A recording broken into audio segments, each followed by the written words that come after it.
যারা ভালোবেসে ঘরে পোষা প্রাণী রাখেন, আয়োজনটা এবারে তাদের জন্য।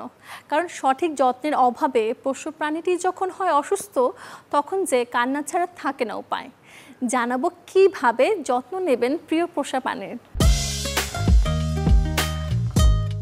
এই উষ্ণ আবহাওয়ায় পোষা প্রাণীর পানির পাত্রের পানি বদলে দিন নিয়মিত, কারণ পানিতে ধুলো ময়লাও পড়তে পারে যে কোনো সময়। খাবার ও পানি রাখার জন্য ভালো মানের পাত্র বেছে নিন। ময়লা পড়লে পানি বদলে দিন। পোষ্য খাবে ভেবে অপরিচ্ছন্নভাবে খাবার দিলে সে অসুস্থ হয়ে পড়বে।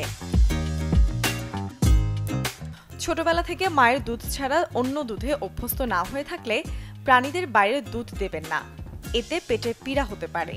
চকলেট, চা, কফি, পেঁয়াজ বিড়াল কুকুরের জন্য ক্ষতিকর।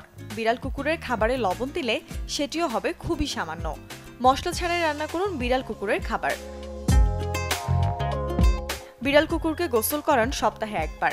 ওদের জন্য বিশেষ শ্যাম্পু কিনতে পাওয়া যায়, সেটিই ব্যবহার করুন। শীতের সময় মাসখানেকের ব্যবধানে গোসল করালেও ক্ষতি নেই। পোষ্যকে সময় দিন, ওদের সাথে খেলুন, তাহলে সে দ্রুত আপনার অনুগত হয়ে যাবে। বিড়ালের জন্য নখ ভীষণ গুরুত্বপূর্ণ। বিড়ালের নখ না কাটাই ভালো, তবে নিরাপত্তার কথা ভেবে নখ ছোট রাখতে চাইলে কেবল নখের অগ্রভাগই কেটে ফেলুন। লম্বা লোমের জন্য গরমে প্রাণীটি কষ্ট পেলে পেশাদার হাতে লোমও ছাটিয়ে নিতে পারেন। টিকার ক্ষেত্রেও হন সচেতন। 2 মাস বয়সে বিড়াল এবং কুকুরকে জীবাণু সংক্রমণ রোধে টিকা দিন, আর 3 মাস পূর্ণ হলে অবশ্যই দিন জলাতঙ্কের টিকা। 3 মাস অন্তর বিড়াল কুকুরকে কৃমির ওষুধ দিন।